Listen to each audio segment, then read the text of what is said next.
All right, I'm gonna just take it from there. We look good? We are live. Okay. Uh, Welcome everyone to another episode of Aderjaeger.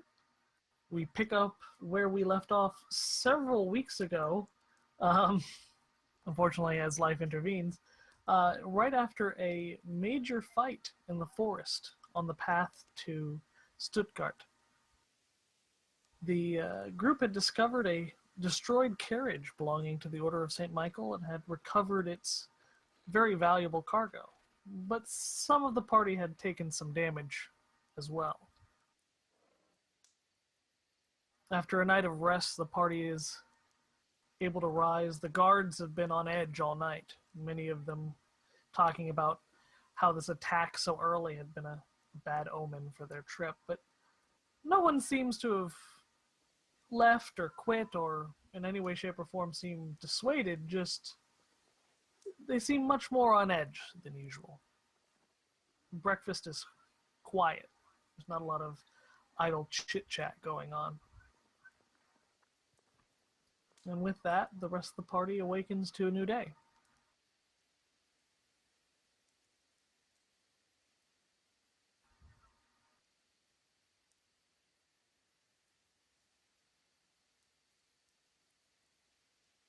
All right.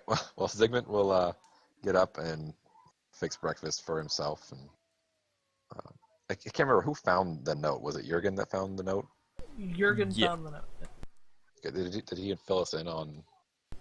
I'm pretty sure I talked to at least Zygmunt about it because you were Right. there when we were investigating the cart. Yeah, that's right. We were left behind. Um, so assuming Jurgen is up, Zygmunt will kind of join him and just basically ask for his counsel as far as, should we continue? Can we pull up the map? Because I can't remember. I cannot remember, left me remember any names of any towns. I sure can pull up the map. Hold on.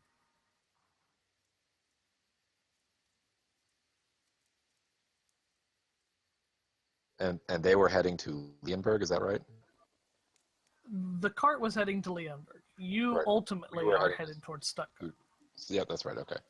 So I guess it's technically on the way, but so yeah, Zygmunt will look to Jurgen and say that order of St. Michael, they were heading to Leonberg. Indeed. Seems they have a conclave there. Do you think it would be worth it for us to perhaps detour and maybe deliver their goods to them? Or should we keep them to ourselves and head to Stuttgart? Jurgen would kind of put down the I know bowl you're a of holy man. put down the bowl of his own breakfast and look up towards Zygmunt. I think it would be best, especially since Leonberg isn't much of a detour. It's actually quite on the way to Stuttgart. If we were to return the goods to them, would be a ill omen against Christ to steal from one of his holy organizations. The church, at the very least, would not look kindly upon it.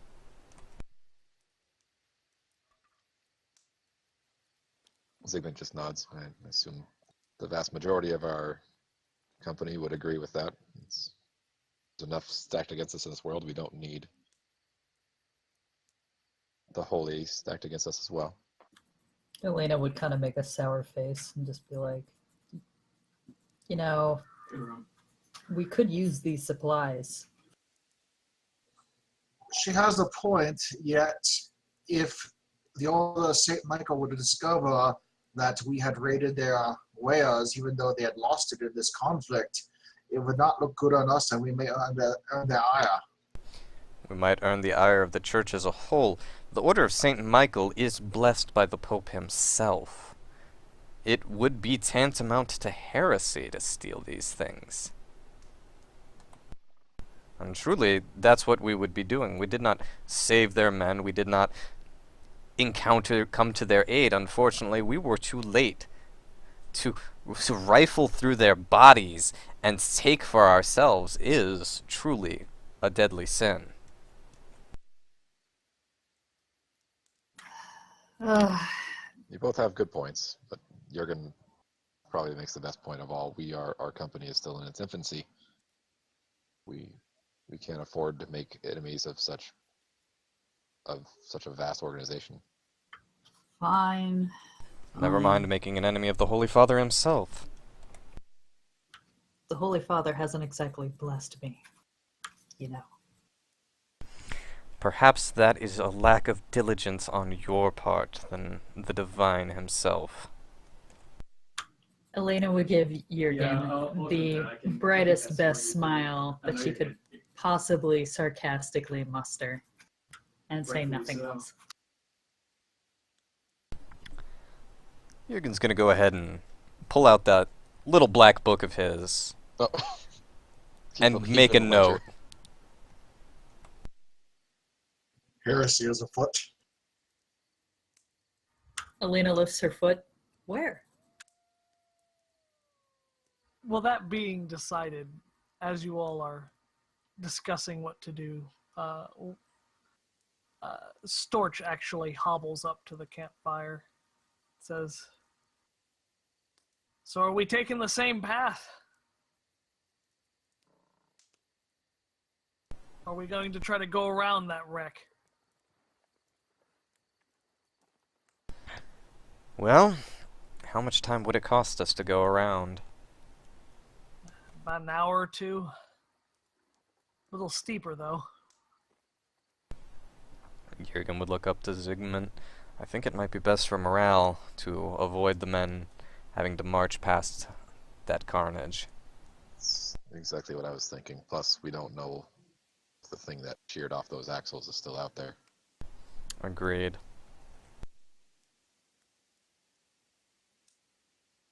Well, We'll take our time. We'll move around. We have plenty of rations. sounds good to me. Don't know. We'd be kind of stuck without our carts. If there's something there that can break iron axles, we'd be in deep shit, you know? There used to be a town around here years ago. Good bars. Little logging camp. Didn't last very long, though. Woods are way too hostile. This new path take us near that village, or? It does. What little bit's left. Last I heard, it all caught fire and burned to the ground. So Probably not much more than a clearing at this point. So likely nothing that we can salvage for spare parts for our cart. You wouldn't be the first to try.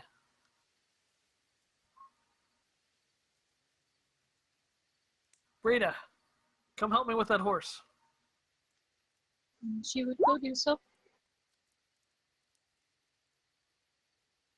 As you go over the cart, you notice one of the horses actually has a pretty big cut on the back of its foot.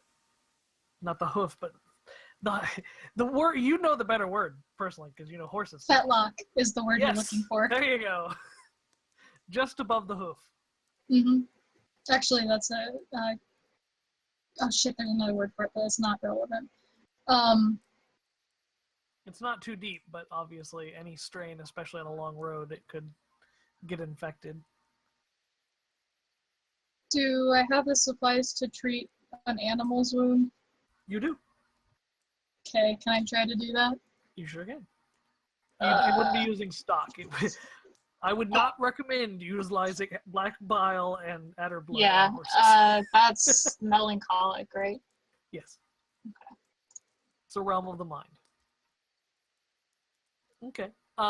You'd be able to wrap it up pretty good, but you know it's probably not the best long-term solution, but without having the horse, without swapping the horse out, which is somewhat impossible out here, unless one of the party wants to volunteer one of their horses for cart duty,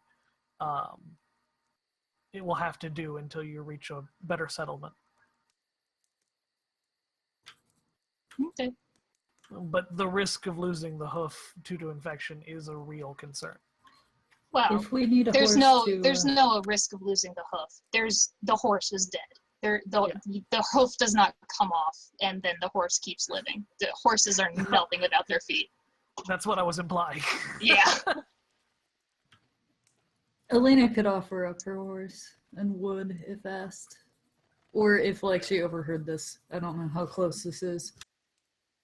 It's not far enough, but they wouldn't also be trying to be quiet. Storch is also not a quiet man. Then Elena would probably walk up. If you need a horse to pull the cart, you're welcome to use mine. That might be best. Well, what do you think? You think we'll be able to make it, or you think we should switch it up? I think if we strain him, we're inviting problems. All right, let's switch him out then. We'll just tie him to the end. Should be fine back there. Elena would hand the reins for Costel over to There's 4 Brita. Storch just kind of motioned some of the cart workers and drivers over, and they start sort of removing the saddle and those sort of things and putting the bridle and other parts needed for the carriage. Well, we better start moving. Wait too much longer, we're going to lose a good portion of the day just getting moving. Hi. Hi, hurry up back there! He sort of yells over at the Aderjaegers at the table and on his crutch moves over to the side of the cart.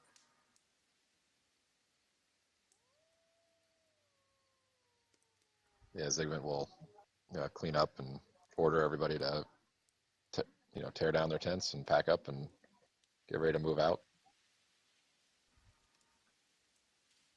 It takes a little while, but considering how late a night that everyone had the night before, it's probably excusable, although the camp breaks down fairly well. The last move is to extinguish the fires, and the guards load up on one of the iron carts and they start moving. Overall, the second path is slow, bumpy. It's a much steeper path than you're used to. Certainly much steeper than the winding path you took down to the broken carriage the night before. Can I get a melancholic from Zygmunt? Okay. Who else? What am I using? Oh, never mind. I'm not using Adder Anatomy, so never mind. So we're fine. No. I knew I had to move, but this is just a standard sort of Right. paying attention roll. Yep. About an hour into the path, into the trip, the cart kind of opens, the path kind of opens up. You kind of lose this direct, narrow road as an older trail has sort of overtaken this.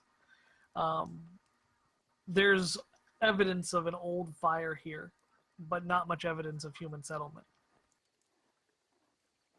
Do you want to stop and investigate for that town, or would you like to move on?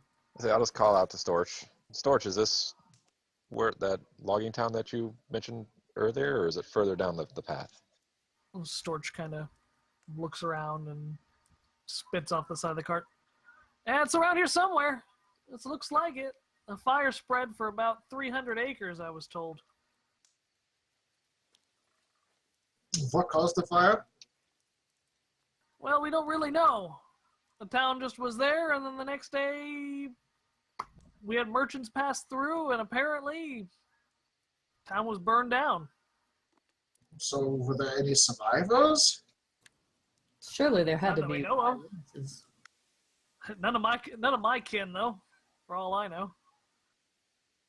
Basically a legend around these parts. All we know is somehow the town burned down. And how long ago did you say this was? Well, 3-4 years ago. It was an active summer. Adder is all over the place then. A lot of people just blame the adders or Gulan or Waldstraat. There's no shortage of blame to go around. Hell, some even blame the Order of St. Michael. Not a name I like to throw around negatively, if you know what I mean, but some people are more brave than I am. And what reason would they want to drag the Order of St. Michael's name in the mud?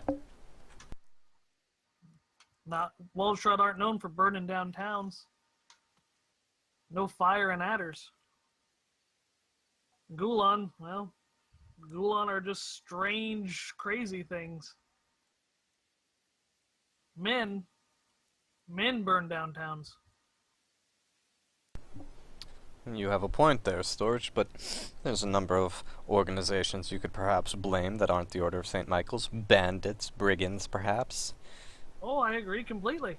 I didn't say I said it. No, I'm just trying to understand the logic behind these salacious rumors. Powerful, enigmatic.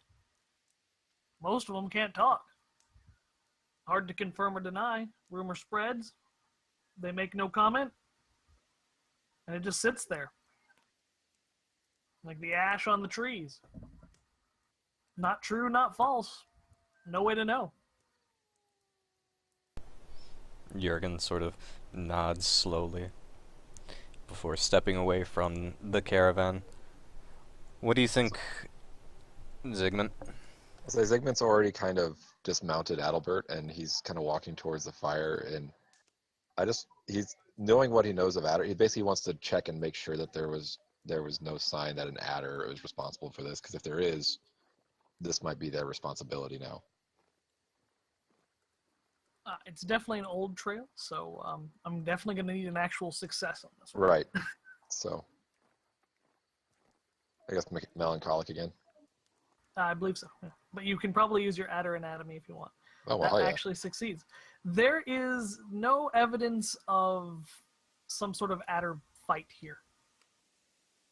At least so far as you can tell. It's definitely an old area. Definitely overgrown.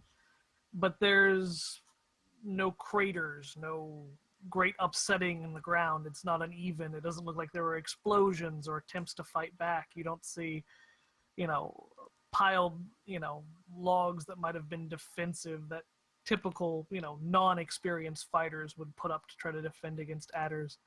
There's just ash, burned trees, and a clearing. An occasional bit of stone sticking out through the grass.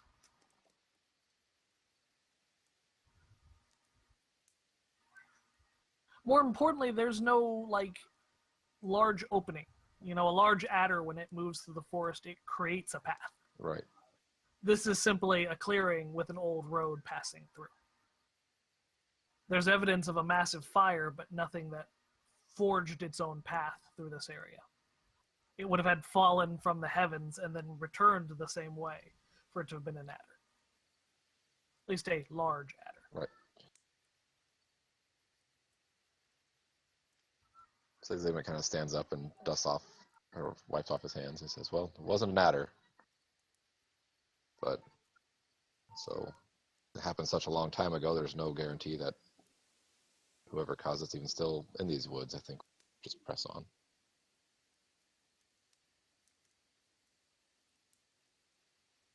And press on they do. About what kind of rate do you think you all would like to go? Are you pushing, or are you just going at a standard daily rate? I mean, I think while we're on the steeper path, obviously taking it easy so, a horse doesn't throw a shoe or break a leg or anything like that.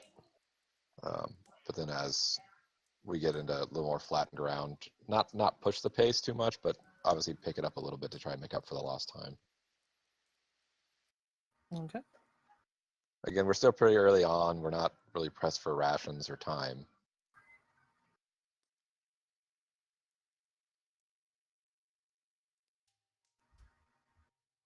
Okay. Because how far is it? I can't remember how far we could travel in a day. You can travel 10 miles in a day. So from where your camp is, that's really, about one day. I really want to get out of the woods, I guess, a little bit. So you want to get to about right there? Yeah, pretty much. I think that would be just easier to. From where your camp is, you need to go about 12 to get out of the woods. So that's about 25% faster than regular speed. Mm-hmm.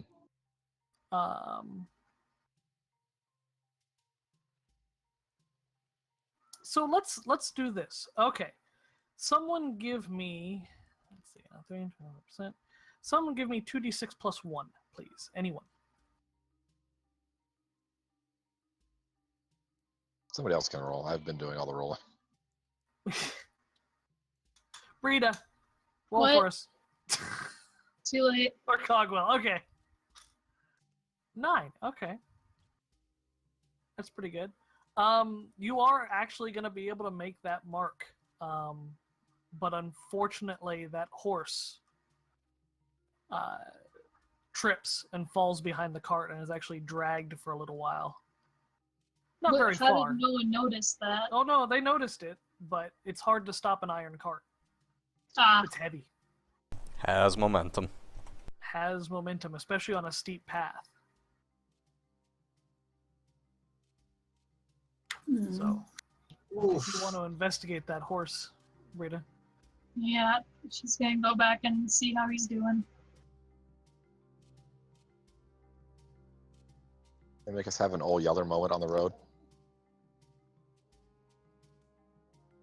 It's kind of what the music is implying.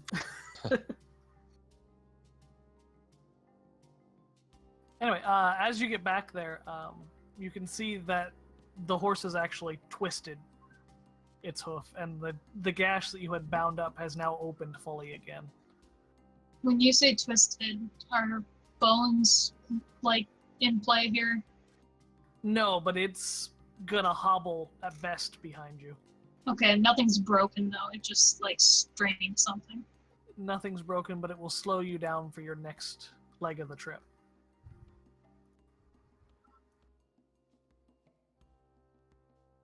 Well, I guess she's gonna call someone back because she's not really making this decision herself. So I guess whoever's just in earshot, That's she's not not really calling one of- anyone in That's particular. not really one of those scenarios where you can like hitch a horse to another horse like you would like put somebody like offer a shoulder to somebody. No, not really. No, that doesn't happen. Like that's not a thing that you can do. Nope. You could possibly leave some of your supplies behind and load it on one of the carts. That's true. Basically, the options are set the horse loose, kill the horse, take the horse with us and be slower, or make room for it on one of the carts, provided it will even cooperate. Horses don't naturally just kind of want to lay down on a cart and do some of our shit that way. I mean, And with no promise of this horse. I don't know, that's a good joke. Because I mean, we got like 6 miles to go to Leonberg, roughly. Yeah, kind of my thought is take the horse, you know. Yeah. If it doesn't make 6 miles, it doesn't make 6 miles, but at least we'll have all our supplies. Yeah. Because I mean, Yeah. I don't want to. I mean, either if we let the horse go or kill the horse, we're gonna. We've seen what happens to wild things in these woods. Yeah, and plus that's guaranteed we lose the horse. If we get it to Leonberg and let it rest in a stable for a little bit, we might be able to keep it. Might. But Yeah. if we kill it or leave it behind, that's a guaranteed loss. Yeah, exactly. Plus, if we take it into the town and we're not able to keep it, we can at least butcher the horse. For Well, him. yeah, we could always, sell it for reduced price, used car salesman price, and then buy another horse. We're not hard up for money at the moment. Wait. We're just gonna be slow. We're okay lying to other people about the quality of our horses. That wasn't. No. That wasn't what he was saying. No, I was Okay. saying It's a sell it used for a horse. reduced price because it's hurt. Yeah. It doesn't matter though. We're gonna move slower then, I guess. Okay. As you all kind of pull into camp, Storch actually volunteers to keep the horse calm, and actually you can, if anyone is so eager to keep an eye on Storch, you can actually see him share a bottle of brandy with the horse, just pouring it down his mouth. Oh. So you have a drunk horse and a drunk Storch in camp. Otherwise, dinner goes quite well. You actually have a very nice deer stew. Stars come out. There's no strange blue glow. Overall, very quiet night. Still air. A little chilly as it's still early spring, but tolerable. Certainly with enough furs, you're able to stay warm. All told, it seems a quiet night.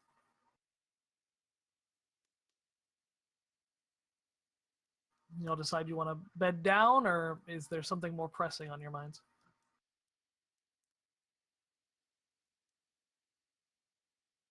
I think, yeah, Zygmunt's not up for much. His hand is still hurting like hell. So he's going to try and sleep. Same thing for Elena. She's still injured from, I guess it was when the guys at the previous town punched the shit out of them. Yeah. Yeah, he's still, Berthold's still got a kidney to heal, so he's going to chow down on that deer stew happily and then get the good night's rest to try and heal the rest of his wounds off. Only thing important for Jurgen to do is make sure that everybody says grace before dinner. And then he's okay with bedding down. Elena spends the majority of the fake prayer grumbling about Jurgen under her breath. Well, once everyone had eaten and gotten through their grumbles or graces, you all split up and head to bed. The night passes uneventfully, quiet, peaceful. Actually, a kind of a welcome evening. Storch and the horse actually pass out before the rest of the party, and the horse snores quite badly for most of the evening, but otherwise it's a very quiet night. Berthold, you may heal your point of damage that remains. Elena, I think you do too, right? Yes? Yeah, because you had a successful medical test. Zygmunt, you can heal a point of damage too. Yeah. You're still damaged, but you get Yeah. that last thing. I still have my arm. That's all that I care about. You three are all still quite sore, though. Your wounds may be healed and not at risk of reopening, but you are left with a painful reminder of where they came from. And the next morning, there's a sort of a hearty sort of oat mash in the morning. Just ground oats and water, heated hot, porridge, whatever you want to call it, and honey. And quite honestly, enough to fill anyone's belly. The chill morning air is actually quite comfortable. It almost seems like spring may finally show its face around here. When you all are ready to go, it wouldn't take long. All the rest of your party was well rested, and camp breaks down quickly as people look forward to possibly reaching civilization once again. Any business in the morning, or are you all ready to hit the road? Elena would check to make sure her horse was still fit for the carriage and that, nothing had actually happened to it since it, dragged a semi-dead horse behind it. Yeah, for a while. Your horse is just fine. Your horse is actually of much better stock than most of the horses that your your company owns. Damn straight it is. Not to start an argument about Adelbert, I'm just saying. Right. Aderjaeger's personal horses are of much better stock, genetically and otherwise, than your standard cargo-carrying horses that you would have purchased in Forsheim. No, my horse is better. Adelbert is eternal. Anyway. No, your horse is just fine. Yeah. In fact, it seems barely winded from yesterday's activity. The other horse is doing okay. It seems that in the night, Storch had splinted its leg, but it's not going to be able to get much mobility out of it. And if you all are forced to run or flee or even go quite fast, the horse probably would not be able to keep up. And tied to the back of the cart, it would probably be dragged again. just something to be aware of. Anyway, upon hitting the road, the small foothills lead you up and down, and on the first crest of the high hill, you can actually see a large walled town laid beneath you, roughly about noon or so. It's Leonberg, and next to the town, separated by its own fortified wall, is an imposing structure. It doesn't quite look like a castle. It looks a lot more like a cathedral, but surrounded in a double wall of stone. Jurgen, Yeah. question. Yeah? Could you do me a favor? I can. What do you need? I need you to roll me a melancholic. Can do. Hold on a second, I'll try to remove this line. While the GM fiddles with the drawing controls. Mhm. Come on. There we go. Okay. You think, I say you think, that separate fortified cathedral is the Abbey of Leonberg, the largest Order of St. Michael keep in this part of the Black Forest.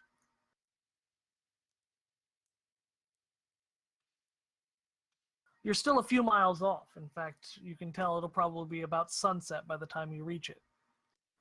But you have a choice.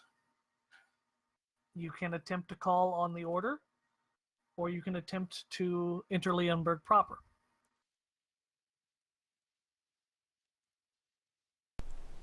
Well, Jurgen's vote is definitely going to be for attempt to call on the Order so they can return their shards to them. After that, Yeah. If we bring anything that lets them know that this is indeed their shit. well, we'd have the letter. Okay, yeah, that's true.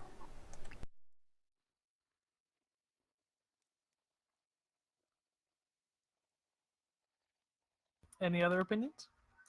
No, I'm on board with that. Elena would begrudgingly agree with it. I can say words today.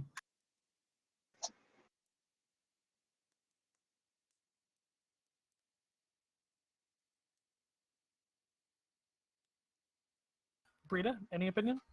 No, she's good with that. Okay. As you all travel down the hill and around the small foothills that surround Leonberg, you notice that actually, as you get closer, the cathedral's several times larger than Leonberg itself. What almost at first seemed like a trick of forced perspective, you can tell Leonberg is kind of shadowed by this abbey. And more so, as you get closer, you realize it's less of a cathedral and almost like a large, in modern terms, I guess you could call it a hangar.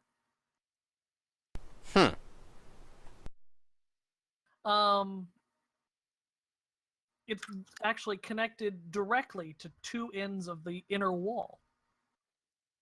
And an outside curtain wall just sort of rolls along the countryside, much shorter, but also obviously the primary means of defense. The inner wall is almost looks too thin. Very tall, but very, very thin.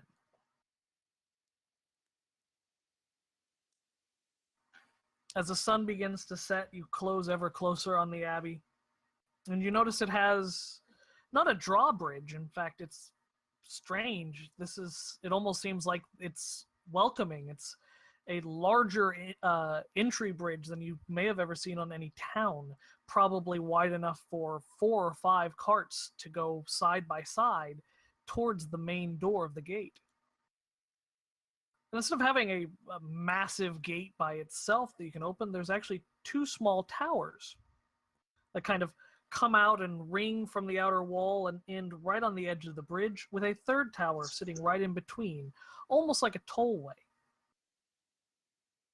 At the base, there's a small little house, and as you approach, the sun is just finally setting on behind, and you can see the torchbearers going along the walls and lighting. As you reach that small middle tower, probably 5 or 6 men in the black and gold you've come to accustom from the Order of St. Michael approach the cart and ask for your party to hold.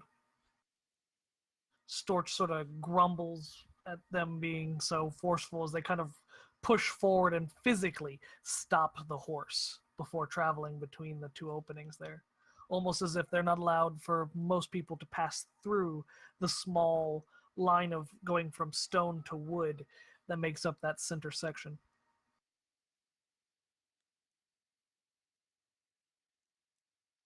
The man approaches the thing and just stares at the party at first.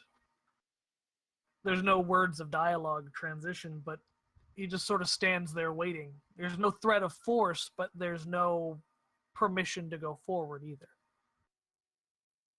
Elena would wave rather, like, I guess grandly in terms of gesture, just very excited. Just be like, "Hello there!"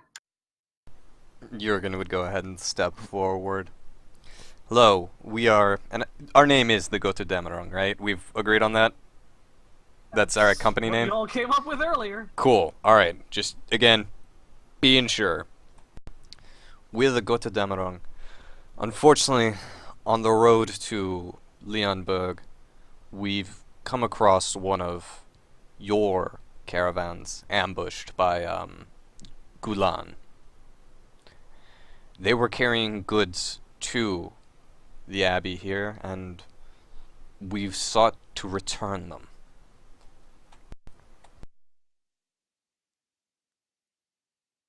The man just sort of looks at you. Do you have the letter out, or is it you're just saying this to him plainly?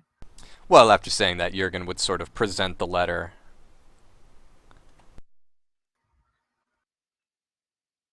The knight sort of stands there, and at first you can see him. He's kind of moves a little closer to the torch, and he holds it up to it.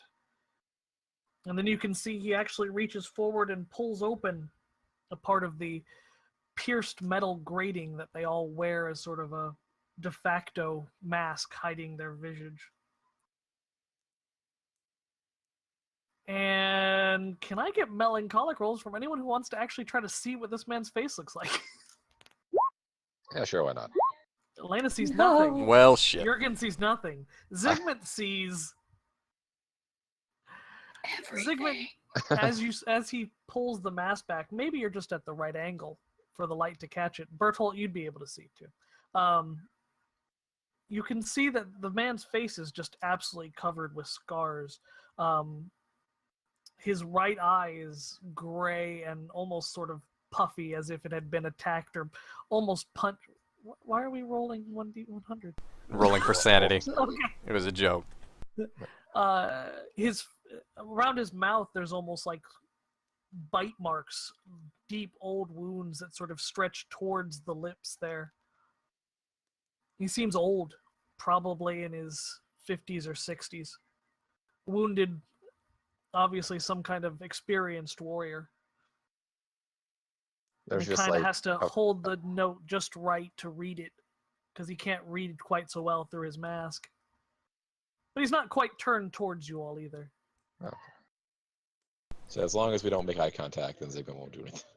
While he's doing that, Jurgen's going to go ahead and get the sack and the wooden chest that they'd filled with the shards taken from the site.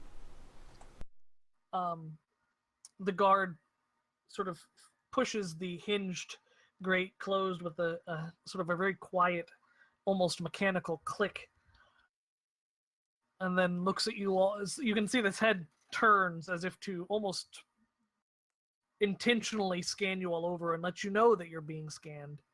And then he turns back to 2 of the guards and he makes several very quick hand gestures.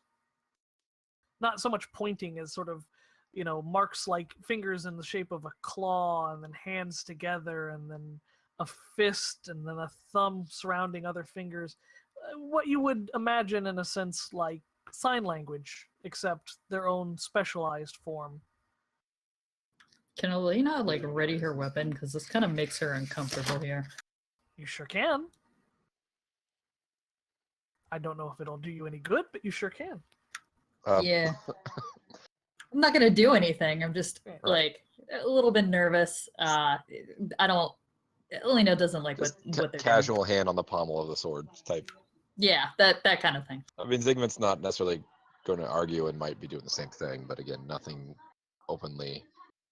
When he sees the fist, he gets a little bit concerned and is resting his hand on his sword. Yeah, As you Elena all- still all smiles. As you all quietly prepare for the worst, the two guards had literally come forward and physically stopped the horses and the cart, putting their bodies between you and the entrance. Sort of step back, look at each other, and then run off into the small building between the gates. Jurgen? Anybody know what's going on? Are we about to get shot? Patience. After These a are few men of minutes, God. A small boy comes out wearing Go. a checked shirt of the gold and black. And in his, squeaky, prepubescent voice, he goes, "The abbot would like to see you." Oh, he's so cute. It would be a great honor to speak with the abbot. Wouldn't it? Jurgen says, looking back to his party that was ready to fight with the sort of gaze that could put them to the stake. Hey, Bruno didn't do anything. Elena's still giving him the same bright as the sun sarcastic smile.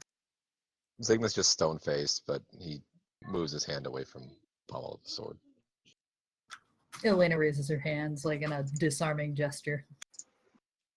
If you could leave your party here, just you, please, just the hunters. Storch you can hear a Storch groan in the background. They will be taken care of. Food and lodgings are being prepared as we speak. That's most kind, thank you. Storch, these are not our stores you're pulling from. Try to show some restraint with the ale.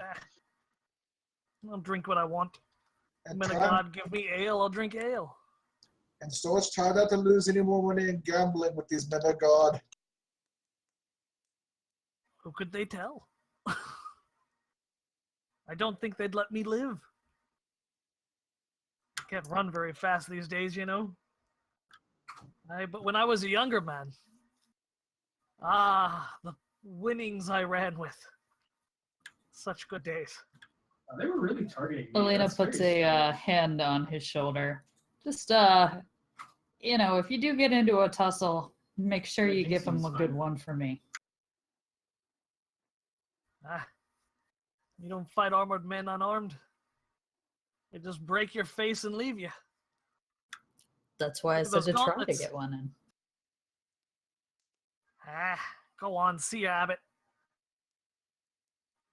The Huh? two guards there actually start sort of leading, touching, instead of like one of them standing in front, there's one pointing and they all seem to have their hands on the cart. More guards have kind of come out, and they're not so much steering as almost literally physically moving the carts into the gate itself. And smaller gates open to either side as you get in. And you notice that there's now a third gate ahead of you. And as you move forward towards the third gate, you can see that your group is being led to the side. It almost seems like there's stables and buildings and other accommodations that fill the outer ring here. But they're not being permitted into the actual abbey itself.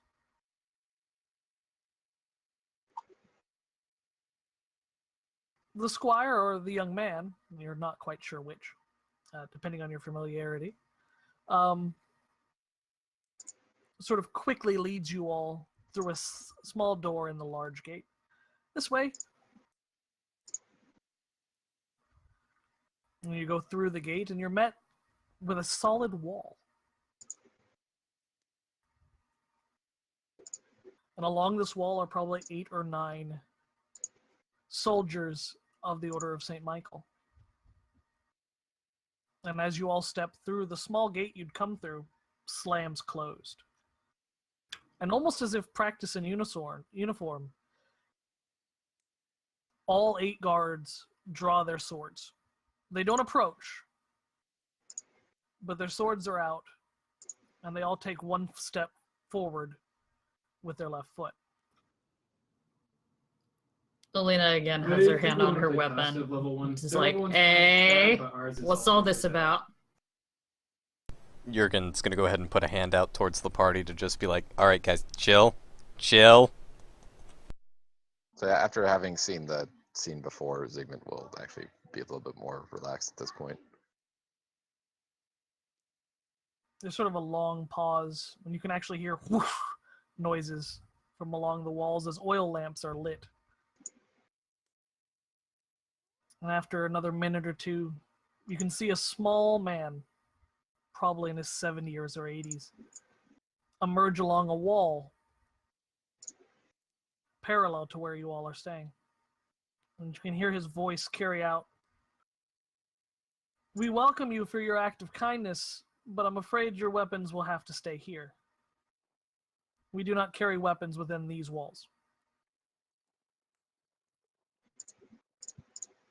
And other than the fact that he's not wearing a mask and speaking, he is wearing the full armor of the Order of St. Michael.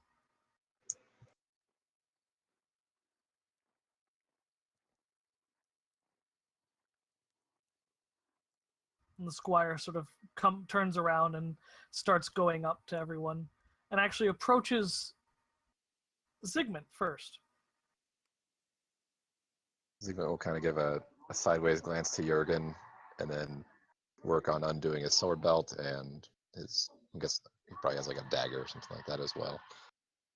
Jurgen's already pulled the axe off his waist and is willing to hand it over. Elena gives a sideways glance to the guys with their swords drawn and is just kind of like, can you guys extend us the same courtesy and maybe put away your weapons? There'll be time for trust later. For now, this is our house and our rules. Why did I figure you would say that? You may stay with your caravan if you prefer. We'll be fine. Elena, or I'm sorry, not Elena. No, wait, it is Elena. Elena would grit her teeth. Sorry, I'm getting all sorts of confused.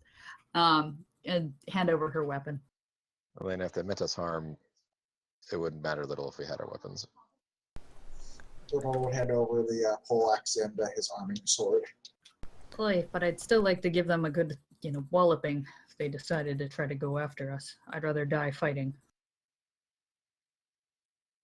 You die with your fists, hands, and teeth. Need I remind you, these are men of God you're speaking about? Aye, and God has killed plenty.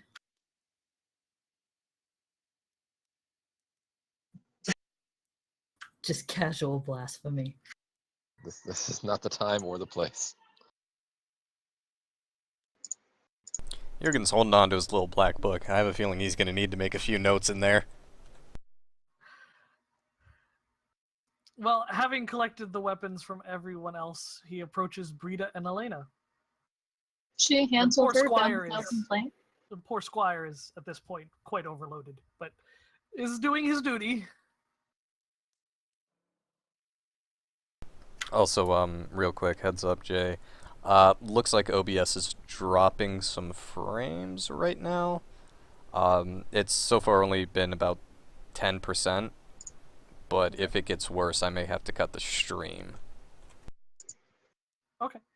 Well, it wouldn't be the first technical issue we've had this week. Yeah, I'm pretty sure it's probably just my ISP throttling this shit again. Okay. Well, let's keep going for now. Let me know if it gets worse, okay? Will do. Keeping a close eye on it. Okay. So it's just now down to Elena. Elena would not be very happy about it, but she would wrap up her chains, the hooks, kind of gently lay them on top of the already toppling pile of gear. Summoners will In not- addition to that, she'd take the spurs off of her shoes. And yeah, I think that's it. Yeah. Oh, no. As she's about to help follow, she'd remember that she had another knife in her boot and pull it out and toss that on top as well. The squire kind of teeters away into the corner, and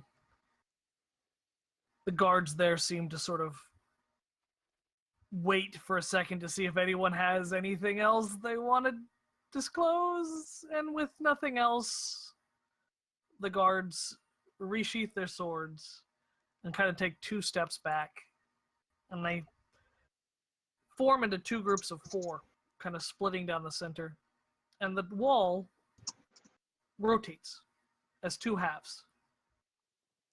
A large, effectively massive stone gate that had come together to form a solid wall. And inside you can see, quite literally,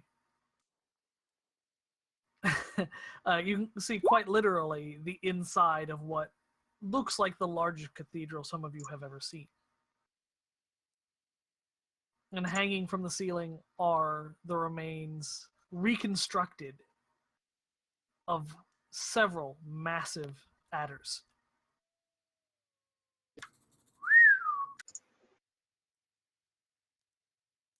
What kind of operation do they have going on here?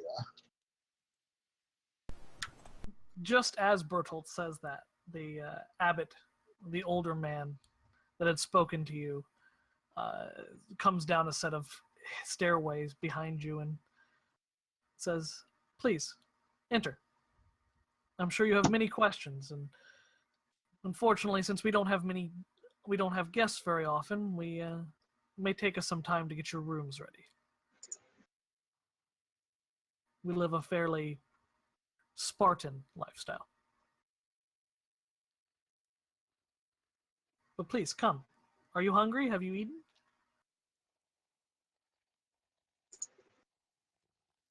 It has been a long day on the road. I'll never go into deny food.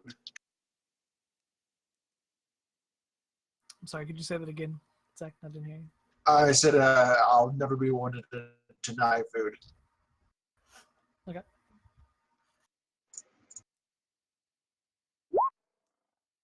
As you all are kind of ushered in, the guards fall in behind you. They don't seem to have their hands on their weapons, but they're definitely taking up the end. They don't really want you splitting off, at least going anywhere you're not supposed to. As you get inside, you can actually see the massive counterweights and bearings that these stone walls were constructed on. Instead of being some sort of stacked wall put together with cement or some other kind of binding agent, you can actually see it's actually on the inside. It's that sort of glassy, irregular form that you're very familiar with in Adder plate. The front seems to have been carved out of this, forming a almost impenetrable and absolutely deceptive solid wall.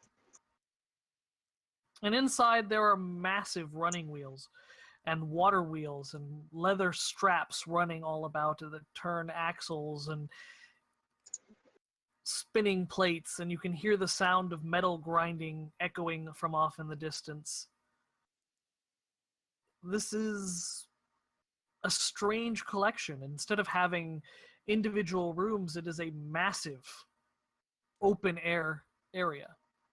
They've simply used the space as needed for reconstructing, researching, building, and sort of, in a sense, archiving the adders that they have taken down. One cannot exactly put an adder back together, at least safely, in a small space. It's nearly impossible.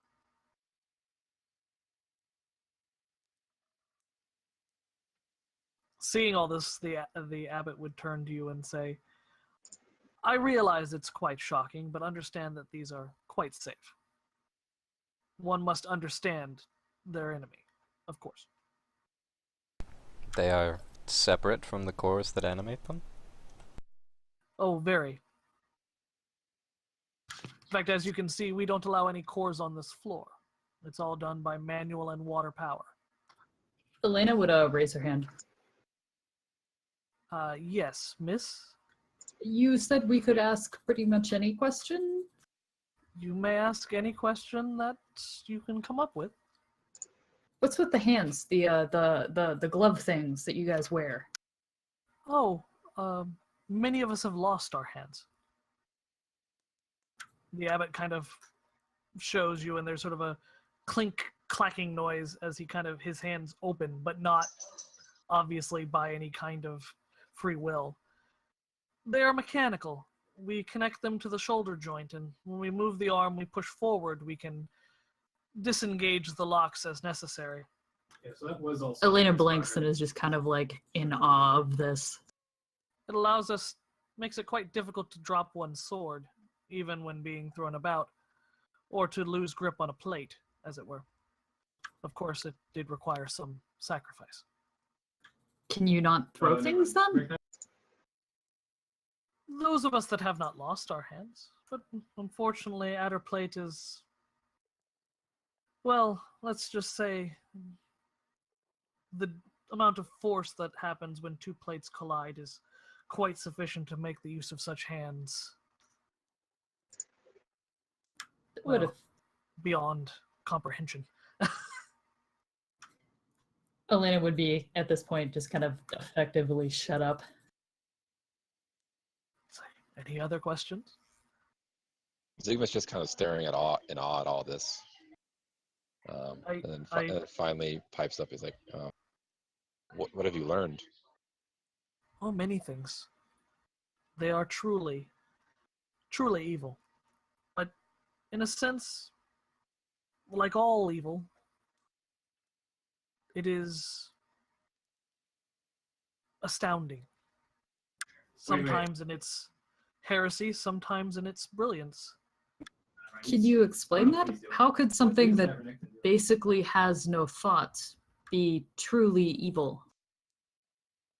Well, it's obviously a corruption of God's plan, isn't it?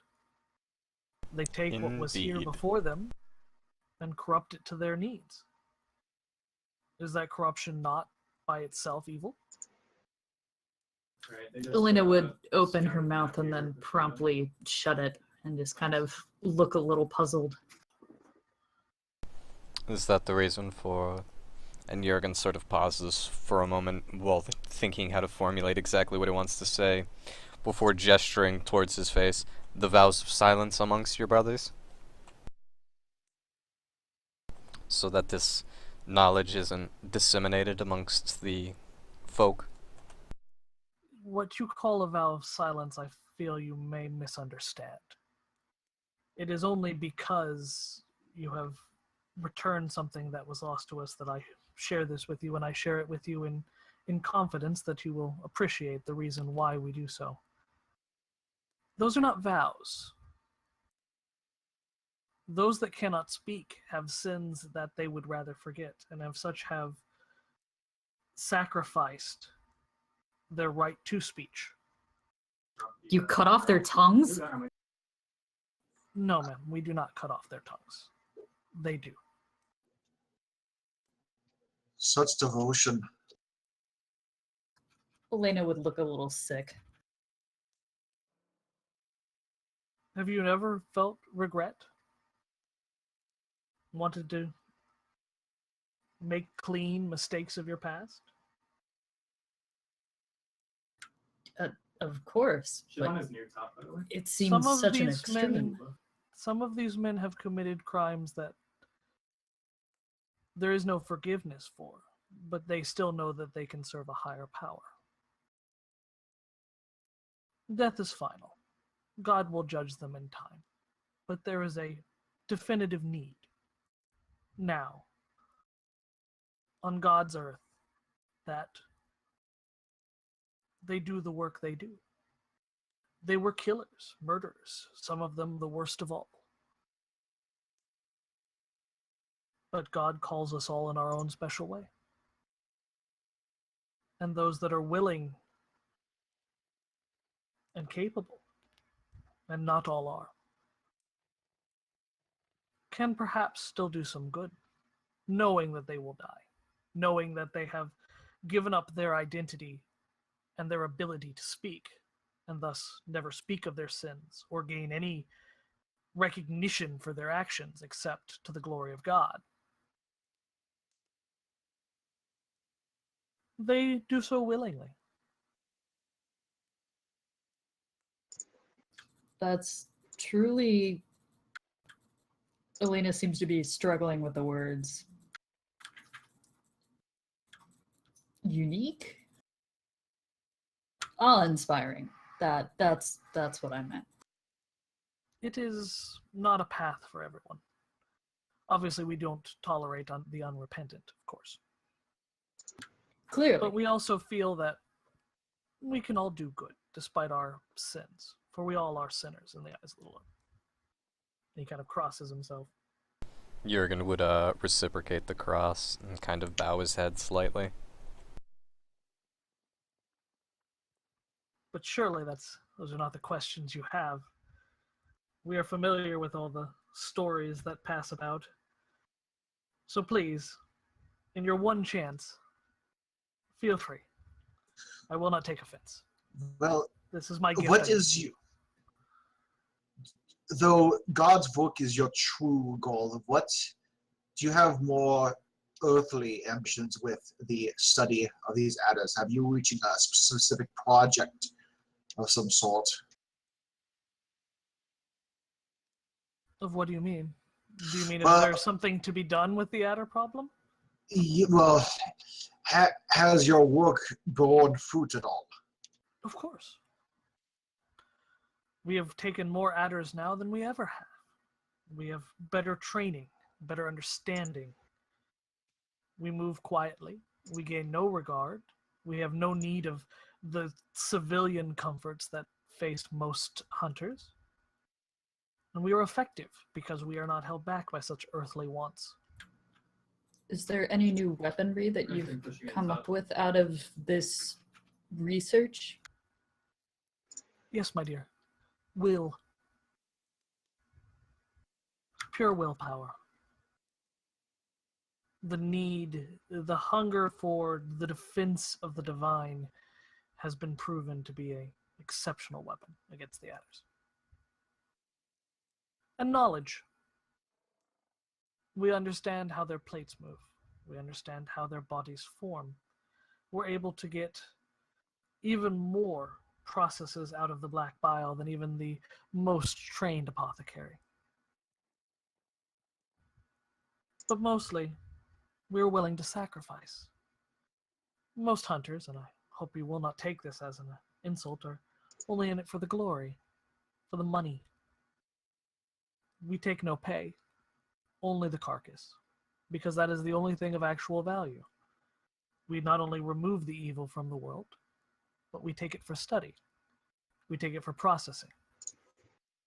And there are some that are jealous and spread such horrible things about us. The collectors' guilds are not particularly favorable of us, as we take away work from them, and of course their profits.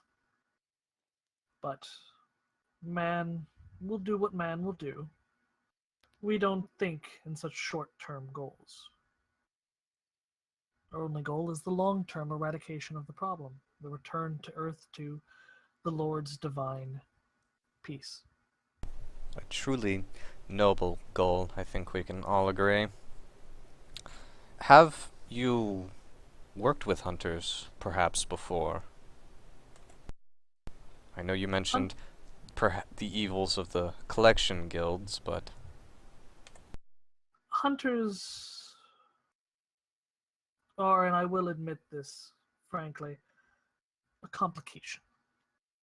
They don't understand, they don't have the discipline necessary, and so when you have a group of devoted men of God, unfortunately, it does not always end well.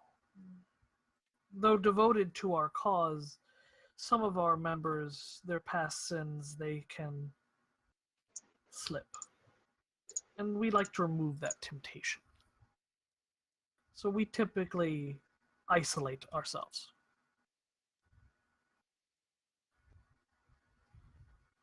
Then why set up in a town such as this? Resources, purely. We need stonemasons, we need crafters, blacksmiths. We can find some within our midst. We have raised families over multiple generations and apprenticeships. Some of us came from different orders. I was a Benedictine abbot for many years, until my monastery was destroyed by an adder. I was found and brought into the fold, and I now serve the Order of St. Michael as the abbot of this particular monastery. And in truth, it is a monastery. Many consider it a castle or a fortress, but truly what we defend here is knowledge. I'm afraid there's not much more to tell you. You are free to look around for a little bit of time, but if you have any urgent questions, I would speak up. Unfortunately, the late hour is draining my energy. I only have but one question left. I do appreciate your patience, Abbot. How does one become a member of the Order of St. Michael?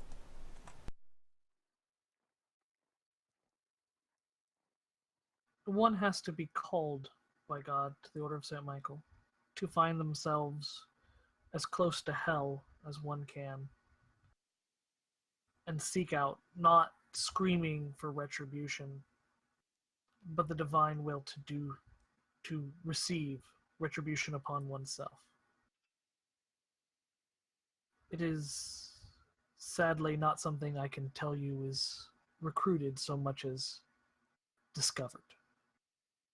Most of our members come from orphans, kids found in destroyed towns. They become squires. Some take vows, some don't. The squire who helped you was recently found not far from here, several years ago.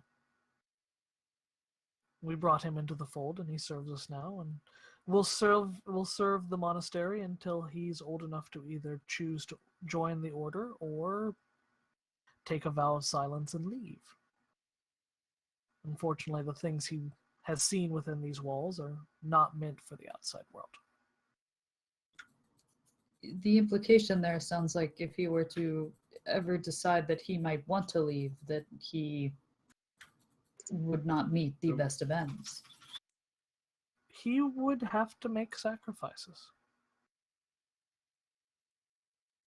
Unfortunately, he was given a privilege, and though I see no doubt that he will not join us in due time, there are those out there who have chosen not to follow, or feel that perhaps their sins are not so heavy on them that they require such forgiveness. But you have to understand, knowledge is the only true weapon we wield. And that knowledge can be corrupted. There are those out there who would use such knowledge for their own gain, for the use of collection of money and power, not for the glory of God.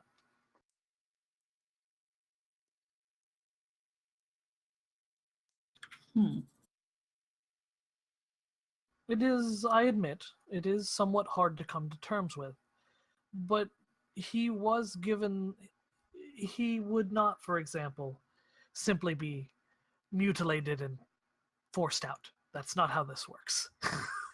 we are not so cruel to even imply such an end. If he chose to leave, he would do so on his own accord, knowing what he would have to do. He has known about it since he was quite young. He kind of looks over at the boy, 12 now. When he was 8, he was given the offer, and he still has many years before he would ever have to make that decision. Very few decide to leave. You said the boy was discovered not far from here, correct? Yes. Was it that he was found in the burned remains of a village? Yes, one of our riders came across him in the ash, naked, burned over most of his body. You don't have to attack anything. May I Just walk the ask minions in. your squire I'm a gonna go to question? You may try.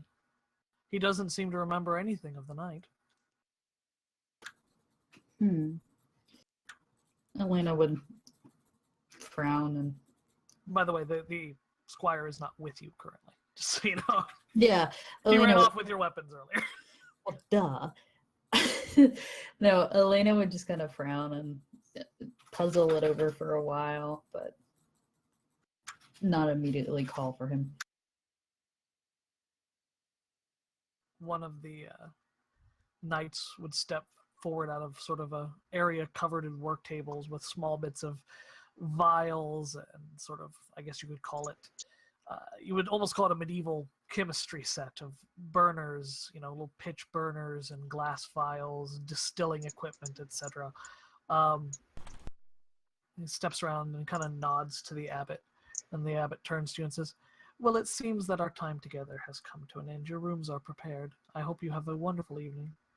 I must warn you, however, first bells are at first light. So be prepared, and do not be surprised if they are quite loud. Unfortunately, the only rooms we have available are on the tower, which unfortunately is quite close to the bell." Well, thank you for your kindness and hospitality nonetheless, Abbot. We do certainly appreciate it. Aye. May the Lord protect you and keep you from evil. Jurgen would again cross himself in response.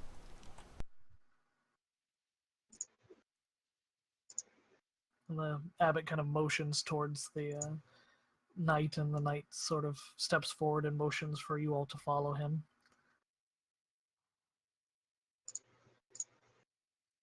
Anyone follow or break away? Anyone try to stealth this shit, or? No. I've been debating it. Yeah. Jurgen's gonna follow. He's a One thing good about boy. Zygmunt, he's super Yep. stealthy. Berthold is too. So Zygmunt Berthold's was a like good actually Christian reaching boy. towards one of the experiments, but then somebody slapped his hand away. And then he realizes what he's doing and actually walks with everybody else.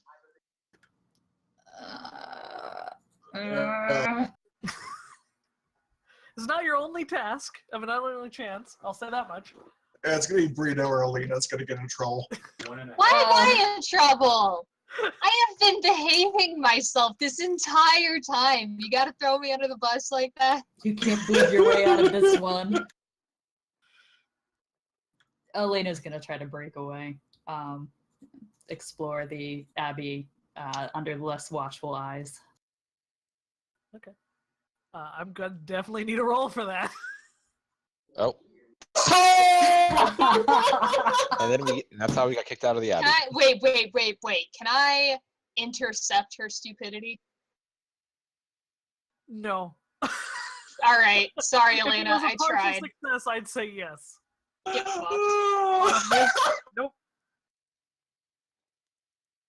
So there's sort of this moment as the group is kind of going down the hallway, and they're following in line, and most of them are behaving, and Elena just kind of slows down for a minute, and you see there's an alternate sort of stairwell leading down, and you kind of turn to go down that way, and as you kind of step off the beaten path, there's a very loud clank of metal, and then you feel something cold and metal snap around your throat. Not to the point that it would strangle you or really harm you. It's kind of like if you imagine a dog, like a bird, a hunting dog grabs a bird.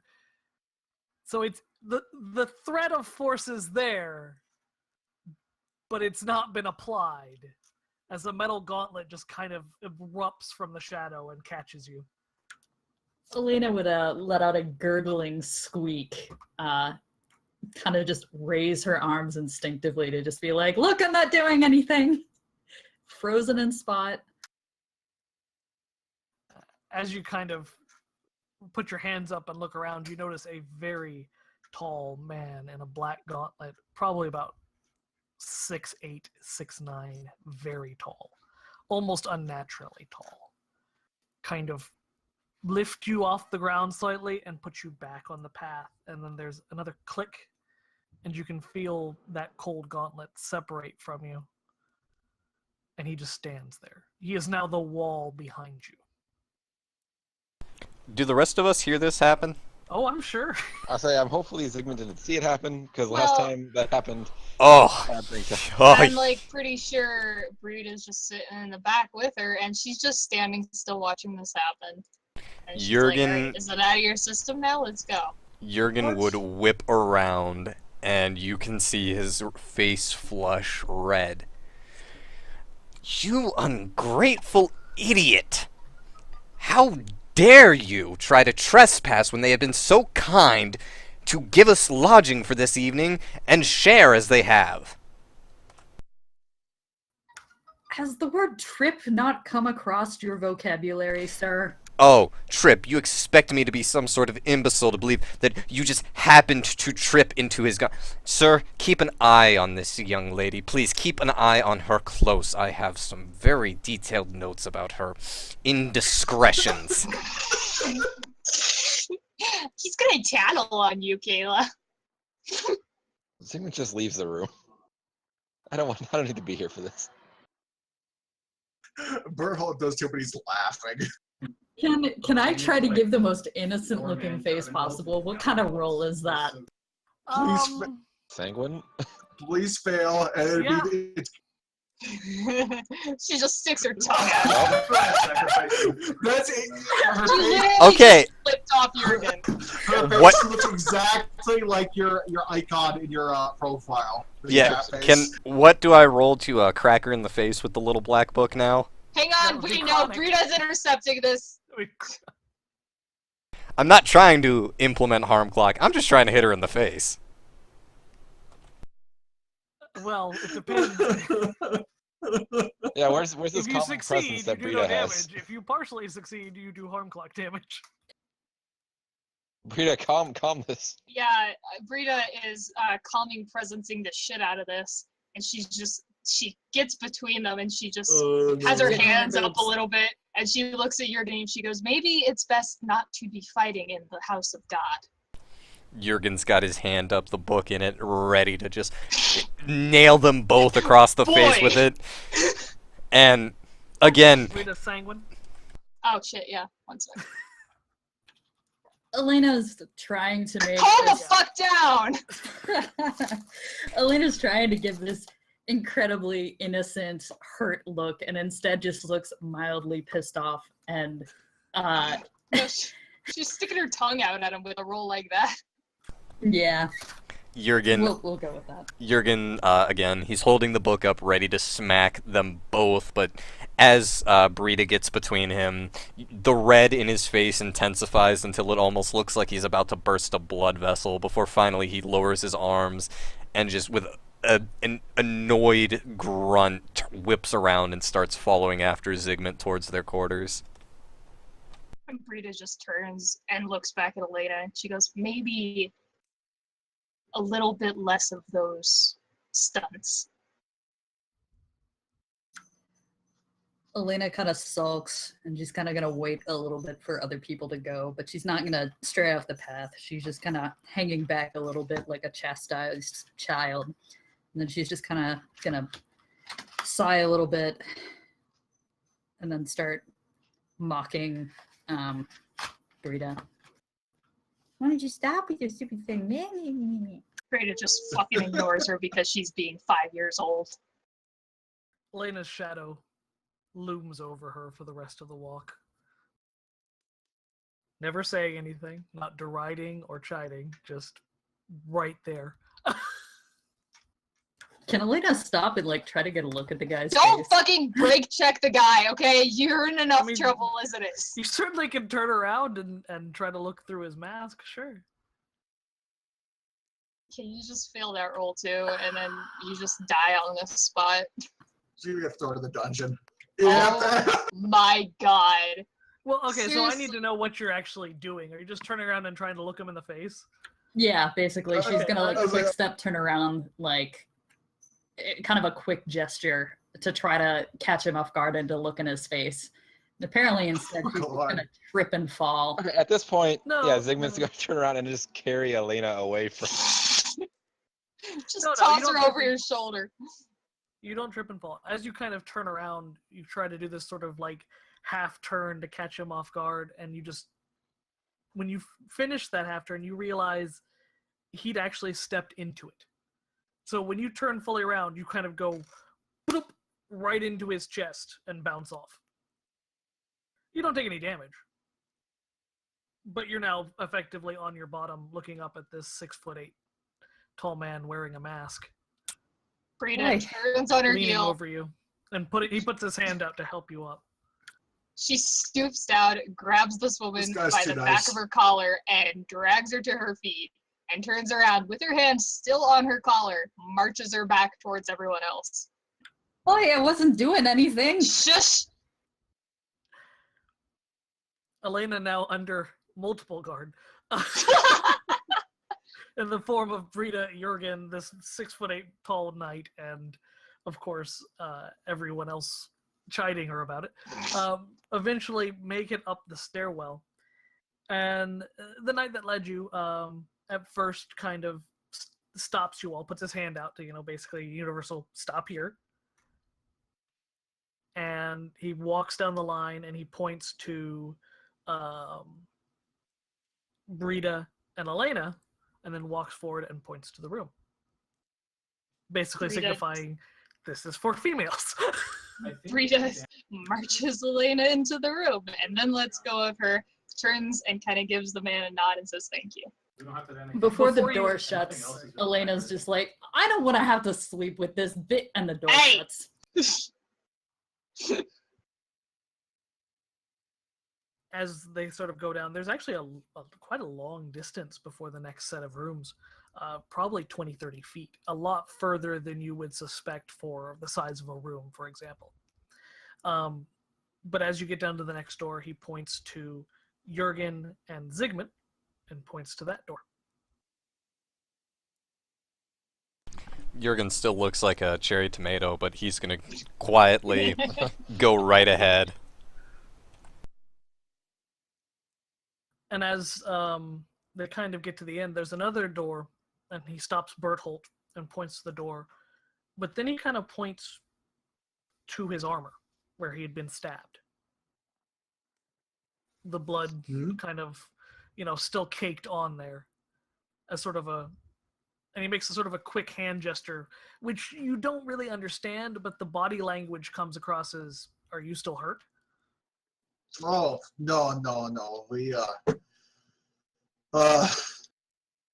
sorry, I was, healed earlier. I was, got ambushed, stabbed there, but, I've been healed up. There's a very almost exaggerated nod, because he's realizing he's wearing a mask and he has no facial expression. He's very used to trying to communicate without speaking. So there's this sort of exaggerated nod as of understanding, and then he just sort of motions to your room. At this point, it's now the 6'8" tall guard and the knight that led you there.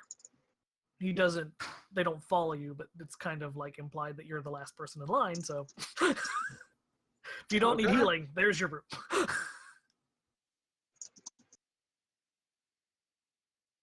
Bertold's more than happy enough to bunk out by himself. Well, Orist would be with you, but Oh, yeah. what's she gonna do, right? Oh, poor Forrest. He's off with his cousin. So after you kind of close the door, the night doesn't, no one posts guard. There's no one that's standing outside your door. They just sort of continue down the hallway, and eventually you can hear the heavy boots silent off in the distance.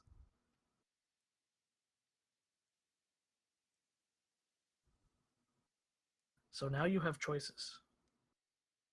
Jurgen's got a few new notes to add to his little black book. Elena's got a pee. Can't trust her. Can't trust her. She needs a bathroom buddy, okay? She's not going by herself. Chamber pot buddy.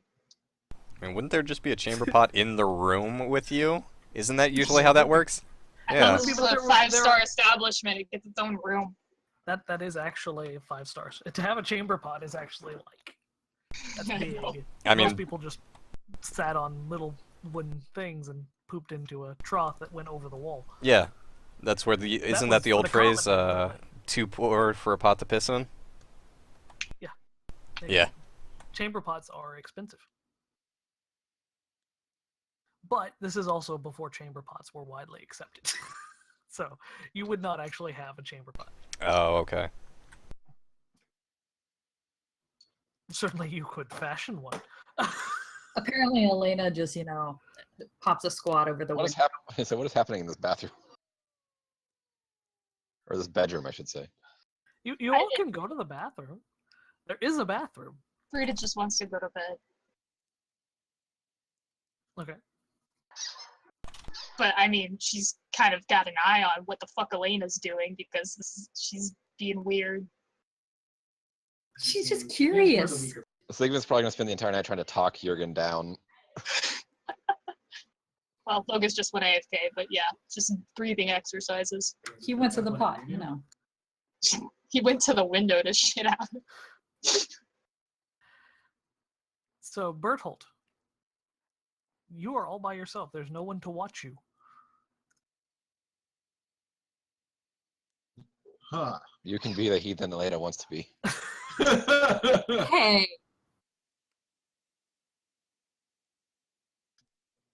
Huh. I mean, Elena could try to go out the window too if she really wanted to, but Starts tying sheets together.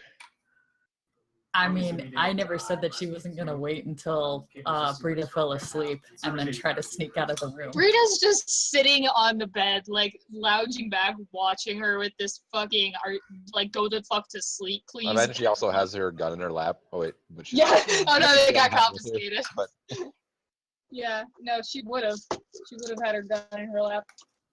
But no, she's just sitting there with her fucking hands crossed and just staring at her. Like, come on, don't try more shit. it is probably worth noting that the rooms are actually quite nicely appointed, not by any stretch of the imagination, like royalty or something like a visiting, dignitary would get, but certainly much nicer than you would expect, for example, someone living in a monastery would stay in. You're probably about 60 feet off the ground where you currently are. What are my chances of trying to sneak out the window and climb on the roof? Are you shitting me? You just failed 3 rolls in a row. how Can you much not harm take will a you hit? take if you fall 60 feet? I'm not healing you. 6 points. You're Oh at the my charge of a God. chair. That's what you call a net loss, Kayla. The roof is probably another 60 to 80 feet above you, however. Remember, this is a massive, almost hangar-like building.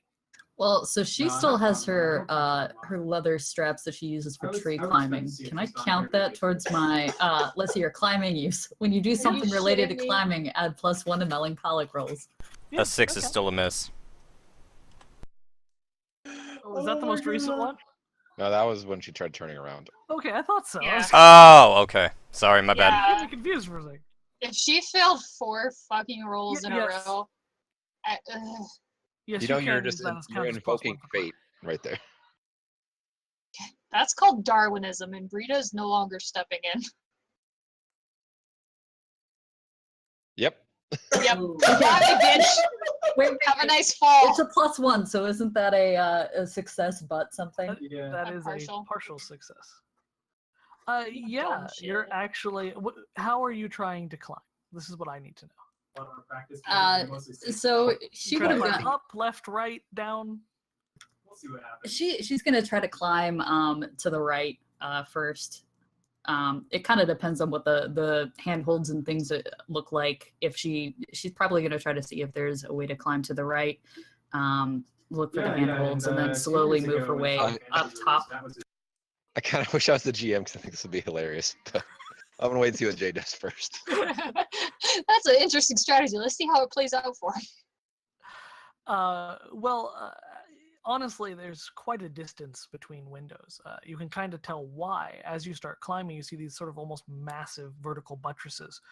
Kind of like how cathedrals have flying buttresses, but these are solid, which make the climbing slightly more difficult because you've got to change in the plane that you're climbing around. But at the same time, despite how smooth the stone is, you're equipped for climbing. This is not something you're unfamiliar with, and though difficult, you don't have too much of trouble getting to the next window. Do you want to try to go in the window, or are you just trying to... It's definitely a harder climb than you expected, but it's not something you can't handle. So she's not actually going to try to get into the building. She's had enough with the guards to know that she's not as sneaky as she thought she was. So instead, she's actually going to be trying to kind of survey the area surrounding the abbey and kind of get a lay of the land. The abbey is pretty similar, even up close to what you saw on the hill. There's an inner and outer wall, and between the inner and outer wall, there seems to be large sort of, well, not large, but smaller buildings compared to what the abbey itself. You've got stables, you've got campfires burning all around.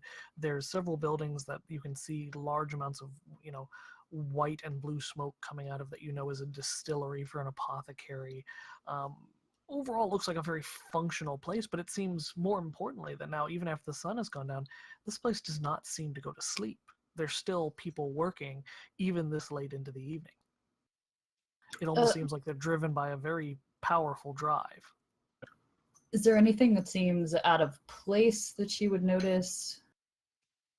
It is arguably the largest building you've ever encountered in Europe. Does that count? No, I'm talking about people that are acting strange, or like walls that kind of don't make sense in terms of what she can kind of see inside versus what's actually there. The number of people that are going in and out of a particular place. Yes, there is something a little unusual. You can kind of tell that the outer wall actually eventually circles around into another gate, but this one seems to be going underground. Instead of being a vertical gate, it's sort of like a large, almost like a trap door that hinges on both sides. And you can hear it creaking open occasionally and then closed. And there's sort of a rhythmic, clank, clunk sound of heavy gear. And in fact, you can almost hear water coming when it's open, echoing because of the shape of it, sort of amplifying the sound as it exits. And occasionally you'll see a cart go through there, large iron cart heading down that way. None of those carts seem to have come directly forward like you were able to come. That's really all Elena's gonna try to look at. She's gonna go back in through the window, or climb back over to her room and climb back through the window. And hopefully, if Brita hasn't been paying any attention, because she's been Brita's snoring. staring at her. She's just given up on helping this woman. Elena just gives her a shrug and gets in bed and is just like, good night. Bye. All right. Anybody else? Bertel would join.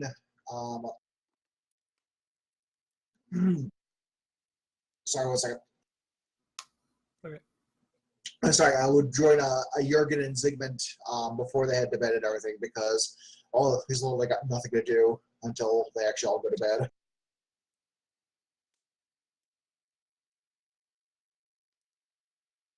Okay, so Jurgen and Zygmunt. Slumber and party. Bertolt. Yeah. Let's tell dirty stories about boys. No, Wait, let Brita come. She's got the best. After finishing what he was writing in his ledger, Jurgen would kind of close the book, the color now draining from his face and leaving him with his regular complexion. But for a long moment, he'd kind of stare off towards the wall with this thousand yard stare before clearing his throat. Zygmunt, I think Yes. you may want to prepare yourself for the possibility that I may not accompany you on the next leg of your journey. What do you mean? These are men of God, men who fight against this for nothing more than the glory, given tremendous willpower by the Lord. I fear that my time amongst Jaegers has diluted why I got into this in the first place. I, too, hunt these beasts to atone for my sins.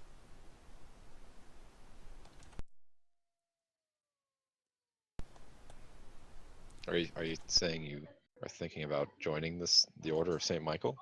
If they would have me, yes. These are men who I share a divine purpose with.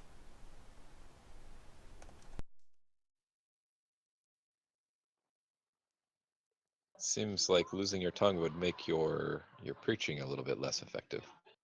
Jurgen chuckles. Well, yes, there is that, but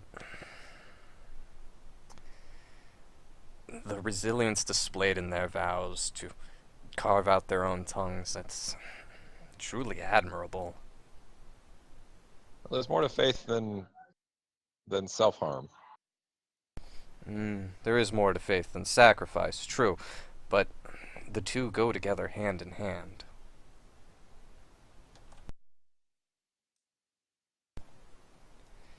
Well, we're a company, not an army, so your choices are your own. I'm not going to hold you to a contract or anything, but I've appreciated your guidance and your work with numbers, and I will, if you do decide to leave, I will sorely miss you.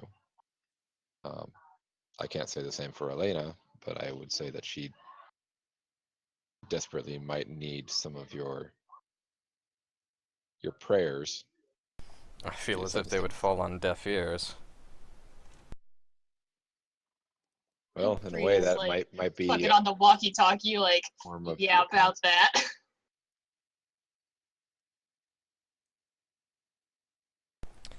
Well, I have not come to a final decision.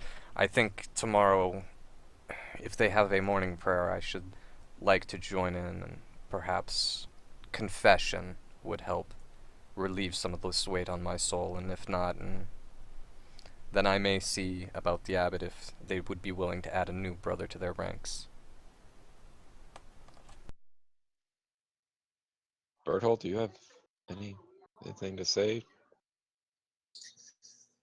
I think you might want to reconsider Jurgen. Bertolt says he kind of leans against the wall, arms crossed, and thinking while Jurgen's been speaking the entire time. While no man can question how devout the Order of Saint Michael is, at the same time, God works through many means, many men. Your efforts through Gotterdammerung still does the Lord's work. Yes, many individuals hunt adders for glory, for money, but they still, in the end, do God's work by destroying these beasts. Without their assistance, without men like you and I and Zygmunt and Brita and Elena, well, the Order of St. Michael just wouldn't be able to keep up with the tide of such beasts. We need men like you in our order. Yes, I do believe that your addition to Order of St. Michael would be a boon for them, but I think your presence here would be even a far greater, given that we are, I would say, a little more flexible in what we can and cannot do, and where we can and cannot go. You do make a fair point, Bertolt. I just worry that perhaps that flexibility that you speak of, dilutes the divine purpose. that perhaps our mission is made less pure by the differences between us and the Order of St. Michael.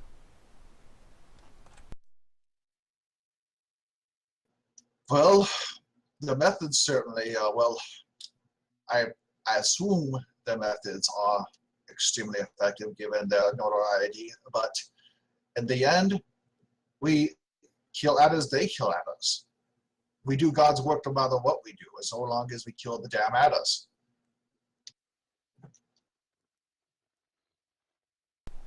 Again, you make a fair point, my friend.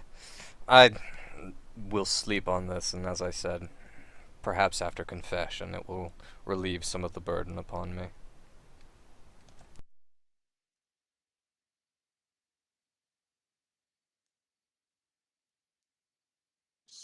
Well, I'll leave you to that then. It's getting late, so I will return to my own room. All right. Good night. As the party separates, and night truly does envelop, not just sundown, but night itself. Last chance for any late night shenanigans. Elena sneaks out again. Well, later. Gotta get that fifth six. Elena attempts to draw on Brita's face. Oh, Christ. You succeed. Okay, Brita's gonna like. Wait, did she fucking fall out the window or something? You didn't fall out the window. What? Why do you do this to me, Kayla? That's a partial Amazing. success, though, which might mean I'm you sh- wake up while she does it. I'm trying to help you. I'm trying to save you from yourself. Why do you do this to me? Because being Elena is so much fun. Wait, what? You're an overgrown bad to child draw with a chain hook. Yes!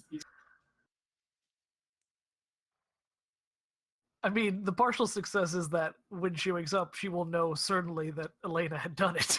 Yeah, I wonder who else it No could have one fucking else. been. I could have done it. Go kick her in the head while she's sleeping. Wait, hang on a minute. This isn't the age of Sharpies. What did she draw on her face with? Ink. Where did she get ink? There's a desk! With a quill and an inkwell? Yeah, I believe it. Yeah. God damn it, Jay! Sorry. It I could have wanted been hot one-star wax. It could have been establishment. worse. Oh man. Could have had like horse feces or something. Alright, no, now there's a required obligatory question. What the fuck Alright.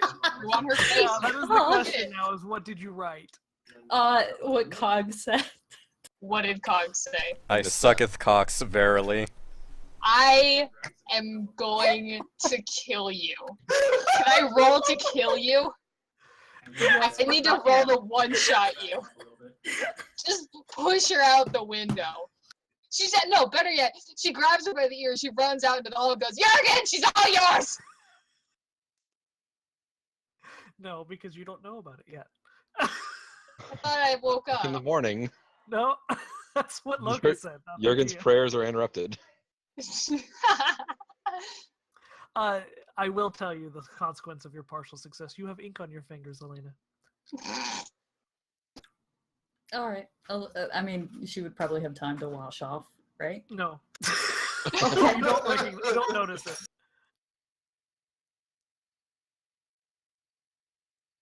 You So the dumb next shit. morning comes. You dumb shit. Brita, you don't know about this yet. Oh Yours no, are we gotta do one of luxury. these gags. God damn it. I hate this so much. So in the morning, you all get ready and dressed. Who's the first out of the room? Jurgen. So probably Jurgen. Yeah, he's gonna try and go find if they're holding prayer. Are you up at the first bell, or are you up before the bell? That's the You'd probably be up at first light. first light. That's when the bell goes. Yeah, then So- yeah. Yeah, there's a very, very loud dong, and the vibration literally shakes the beds. You can hear small items on the desk rattle as the sort of the vibration kind of harmonizes throughout the stone. Well, Brita sure does love waking up to vibrations in bed, so she's gonna wake up to that too. Okay. And her day's gonna go from decent to horrible real fast here. So, being started with a jump, do you try to get out as soon as possible, or do you linger in bed? Or I'm trying to decide: are you going to run? Who are you going to run into first? I think is really the question. Well, the shitty thing is I had kind of established that she was a bit of a morning person, so she'd be pretty brisk in getting ready and getting her ass out to breakfast. Okay. And I say this all so begrudgingly. Jurgen, congrats! You are the first one to see Brita with this written on her forehead. Oh my god. Jurgen's usual frown deepens as the color red once again begins to dominate his face. And he would pull a cloth from his from under the folds of his robe and hand it to Brita. You're going to need to wash yourself up. I didn't think we got that dirty on the ride over, but alright. Elena has written on you in ink. Oh, son of a... She starts going back into... Here, Jurgen, hold my earrings. I'm gonna get her. The cursing, if you weren't awake by the bell, was enough to probably wake everybody else up. So yeah, What Zygmunt in was God's trying name to is get going fall on? asleep after the first bell, and then something's going down. She takes the rag that Jurgen gave her and just smacks Lena in the face with it as she's sleeping. Yeah, what? What the fuck is... No, she wouldn't say that. That's something Darby would say. Hang on a minute. Darby's leaking. Wait a second. Britta's leaking Darby all over. Oh, that sounds gross. It's horrible, man. You know, she would more accurately say, what in God's name is wrong with you? I don't know. What is wrong with me? What's wrong with you? She reaches and grabs her by the wrist and holds up her hand with her stupid little inky fingers on it. Are you kidding? Elena tries for another innocent look. she looks incredibly guilty. You know, it's like those pugs that look guilty, you know? Wait, hang on. Are you thinking of what I'm thinking of? The guiltiest pug I am trying thinking to of what be you're thinking of. innocent. It was on my blog, so I know he saw it. Hang on. Alright. We have to take a detour. No, but I don't even know what to fucking say to this shit at this point. Bertolt takes it. What are the women folk fighting? Hey, get out of here. I don't have clothes on. She's fine! No, Bertolt, the correct response is, that's half the fun. Yes, exactly. That is Elena trying to look innocent. Alright, now she's getting smacked in the face with a book. Brita is not intercepting. She's stepping back and giving him a clear shot. She'll hold her if he needs him. Yeah. Oh, God. Okay. Elena, you take a book to the face. Yeah, that's a really good roll. Because that's a 13. You've guys done this So before. I will give you a chance to try to dodge or deflect with a pillow. In fact, I fully appreciate it. I don't know, the way she's been rolling. I'm gonna go for the deflection with the pillow. It's gonna be reflexive. It is definitely reflexive, yes. What is this chicken shit operation? Not good enough, I'm sorry. Zygmunt's like walking down the hall and like briefly peeks into the room and just shakes his head and keeps walking down the hall. There's just this squeal and this fly of feathers as Jurgen just beats on Elena with a little black book. Brita's Find him an sitting adder to back fight trying to like quickly. furiously scrubbing at her face. Luckily, no one's told her what it says, so for all she knows, she just spilled ink on her face. Cause spoiler alert, that's a sensitive spot, and Elena would be getting a bit more of a lashing if she knew what was written on her face. At this point, it's kind of all smudged up. What would that be rolling to wipe one's face? group? I What would you don't feel if- fucking know. Are you trying Why to did you scrub really ask? This forcefully? is Like, are you like- like going at it like really angrily, or are you trying to? Honest to God, yeah, I am. And you know what? I hate you Maybe so call much, it- Jake, for marking choleric on the Choleric, one yeah. night where I'm actually doing anything forceful. I'm so pissed off that worked. Like, it's actually rustling me significantly. Thank Well, God. So Uh-oh. basically, you rub really hard. By the way, Mark, Now that's her key. whole face Um, is black. Oh. No, what's worse, it doesn't remove it. Alright, guys, I need a skin graft. Oh. You Is kind it- of smear it, but the letters were written so big and clear that it really is still quite legible despite being smudged. You are As if- definitely going to need soap and water to remove this. Elena's just too busy, like, trying to stifle her laughter in the background. You think this even is though she's funny? hurt. If she doesn't Precious. have that off her face before you're both out of this room, I will have you flogged. Oh my. Bertolt manages to catch what it says. That's quite promiscuous. That's woo. Wait, what? I imagine Bertolt isn't wearing a shirt at this point either. He's just standing. No, see, at the time it would have been just a nightshirt, so he's probably just wearing the long nightshirt, and that's it. Oh, Jesus. Bertolt being a big guy, it's just a gigantic nightshirt, and you just go, whoa!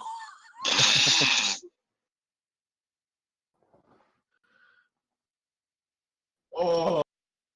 This marks the beginning of a good day. Don't you Yeah. encourage her. Don't you encourage her. It's I'll have too you one late. wielding the whip to rend meat off her bones. Well, while that's being taken care of, Zygmunt, Yeah, I'm out. despite everyone else wanting to be the first up to daily prayer and breakfast, you are actually the first one that ever makes it downstairs. We will Tell them you assume the said rest of what hi. happens upstairs is taken care of. Well, I mean, Brita's not fucking leaving the room. Like, forever. She lives here now. I will say that if anyone actually tries to find someone, that hot water and soap could be brought to their rooms. You're gonna Elena make sure would go that. and do it. Yeah. No, Elena would go and do it. She's not that mean. Alright. So, Zygmunt, as you kind of go downstairs, you're met with a lot of suspicious gazes. Obviously, you're by yourself. And as you kind of go down, I imagine if you don't ask anyone, they don't stop you so much until you start trying to go down further than the first floor you were on. So if you tried to go, the big hangar floor, if you tried to go down another set of stairs from that level, you would be almost immediately stopped, probably by 3 or 4 Oh. people.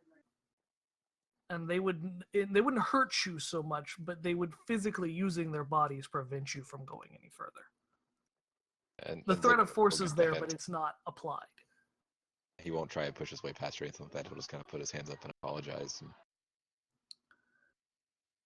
And I guess at this point, I guess he'd probably go to morning prayer. So he'd morning probably try prayer it is at- hard to find. I'll say exactly. Eventually, he'd probably ask once he realized, hey, I don't know where I'm going. As you say, sort of morning prayer, there's sort of this look of you see one guard kind of look to the other and then kind of back at each other, and there's sort of this confused thing like, what do you mean? But they don't point you in a direction. They don't seem to understand what you're asking them. There's no Morning prayer. facial expression that you could really pull that from, but it is sort of implied. There's no response. No one tells you where to go. Zygmunt just tries to get morning prayer, the service before breaking fast. And as you say, sort of breakfast, there's one of them finally steps forward and points you towards sort of a small alcove of the big hangar room. It's open, and you can kind of, they point you toward it, you can kind of, your ears kind of focus up, and you can actually hear from that direction sort of the sound of, plates and bowls sort of clinking lightly and whatnot, but there's no talking. There's no chatter, morning chatter that you would expect. Zygmunt just kind of nods and says, thank you, and I guess he's not as staunchly Catholic as say Jurgen would be. So if he can't find it after a while, I guess he'll just get breakfast. He'll just say his own prayers at the table. As you go to breakfast, there's the line, and there's sort of I wouldn't call it so much a gruel as a heavy porridge, and currants, but basically raisins for people who don't know what currants are. And that's effectively the breakfast. It's given to you in a very cheap, metal bowl, probably tin, with a wrought iron spoon that's been shaped sort of roughly. And as you sort of turn away from the line, which is pretty common, you were a soldier, you're used to these kind of chow lines. But instead of seeing like long lines of tables like you'd expect, what you see are like almost a series of almost hundreds of these individual little nooks with a single chair in it.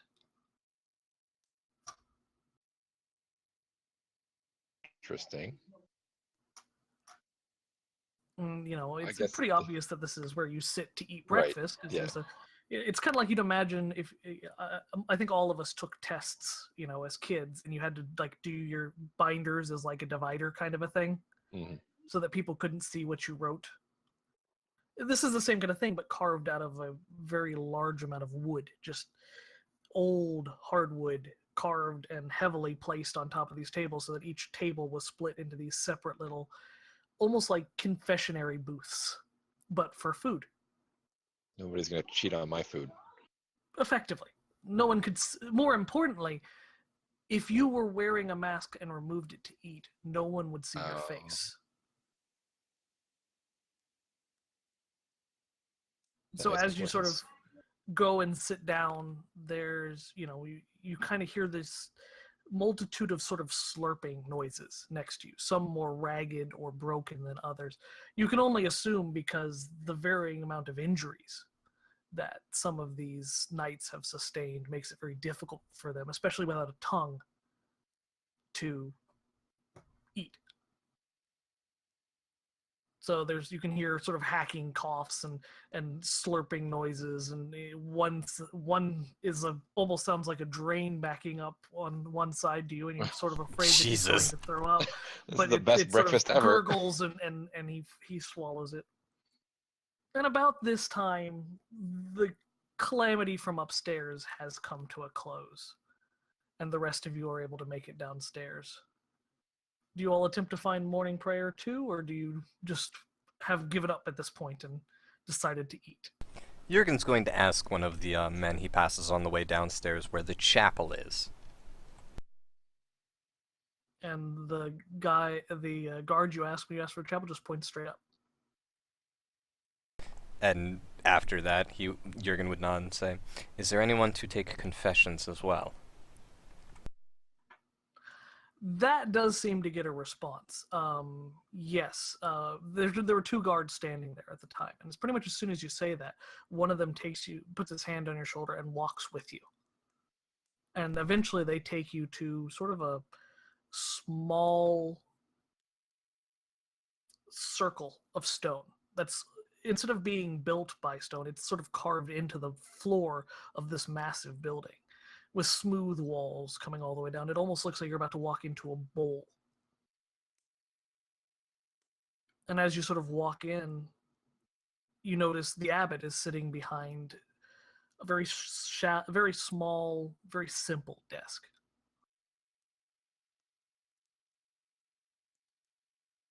And the abbot stands when you enter and says, "Were your nightly accommodations acceptable?"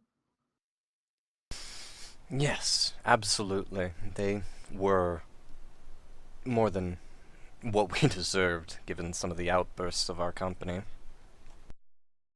Curiosity is natural. We understand. However, we can only permit so much, what's the word? Free reign within our facility. There are dangerous things here, of course. Of course. What brings you to me this morning? I didn't expect to see you again. I was hoping that you might take confession. I'm a man of the cloth. I'm always ready to accept confession. Question is, are you willing to confess? Jurgen would suck in a deep breath and look around the room before nodding. Yes, I think it would be a great unburdening. And do you feel regret for these sins? Yes. Yes, I do. Do you seek to atone for them? Jurgen again nods. Yes, I do, Abbot. Then speak freely to God. I'm not qualified to take your confession, son.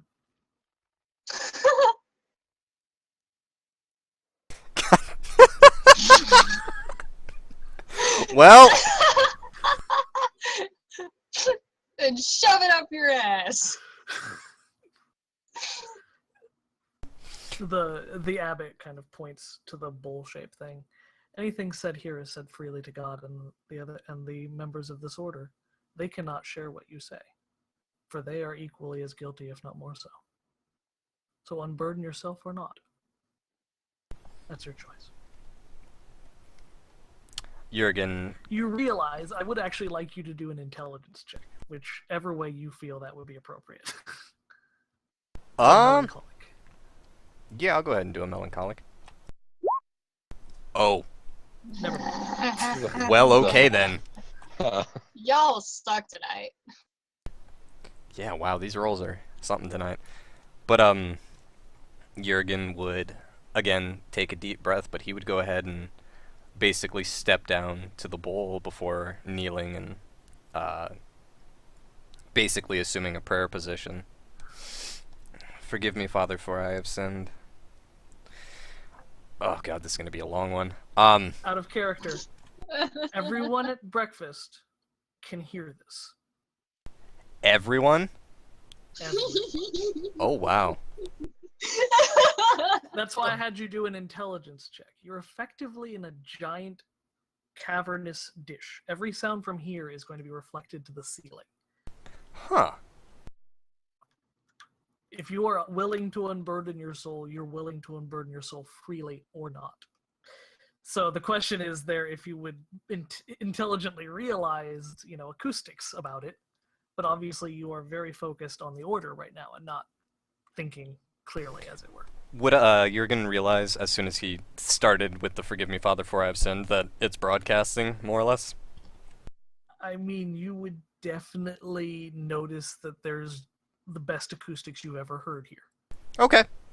You wouldn't necessarily know that everyone could hear it, but in this room, it sounds like the strength of your voice and the way it reflects back to you, it feels like you're talking to God. It is a momentous occasion because you sound glorious. Okay. Oh no, he's never gonna shut up. Elena's in the chow line and just kind of stops. Y'all are thinking this is gonna be funny. No, this is Jurgen unburdening himself. He's wearing his "Ask Me About My Tragic Backstory" t-shirt right now. Wait, I have a question out of character, because Yes. Locust and I have talked about this stuff. I don't actually know. Does Brita actually know shit about his backstory? Nope. She only Okay. knows... The most she would know is that he was a member of the Benedictine order, and that there are rumors that he had the previous company of Aderjaegers he was with hanged. Rumors. Okay. Nothing confirmed. Can't prove it in It's court. so confirmed. Anyways, Yep. But Jurgen would continue. Forgive me, Father, for I have sinned. I have committed the deadly sin of pride. That, born to a noble name, but long in the line of succession, I sought to utilize the church for my own selfish needs. I thought that prayer and godlyhood would give me what I deserved in life, what I had earned through no merit of my own. And it was only after I had broken my vows and sinned many times, taken a lover after now I'm stuttering. I assume Jurgen would be a lot more articulate than I'm being right now. After I had taken a lover into my bed despite my vows, after I had sought to utilize the church for my own greedy ends, it was only when tragedy struck that I realized the error of my ways. Tragedy that my sins brought to Hamburg, that devastated the city. I don't know how actually they end how it's ended. Confession. Fuck, I don't know, man. There really isn't Oh, okay. There isn't a thing you say. It's you give your confession, the priest gives you, typically the priest gives you so and so. In this case, Yeah. the abbot's just a witness. Right. But no, Jurgen, for all of his tragic backstory, he's going to lay that out bare, and how he believes it's all his fault, 100%. That it's because of his sins that Hamburg was destroyed, that it's because, well, not necessarily just his sins, but that how when tragedy befell Hamburg, that his life was destroyed, he deserved it because of his sins, and he would unburden himself of all these terrible things before finally, again, taking a deep breath and saying something quietly and crossing himself before standing up. Elena would whistle in the dining hall. Those were some heavy PA announcements there. Rita just stares at her like, are you... Oh, dude. As Jurgen is kind of crossing himself, the abbot would come over and he'd lay his hand on top of your head, and with his thumb he'd make the sign of the cross and says, "Do you feel relieved, my son?"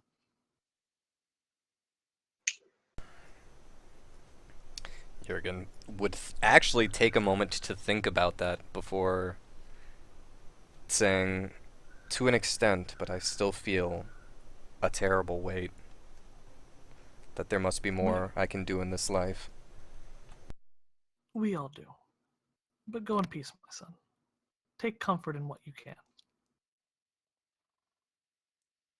Sigmund will gather everybody after breakfast and basically make sure that they should know not to bring up anything that Jurgen just said.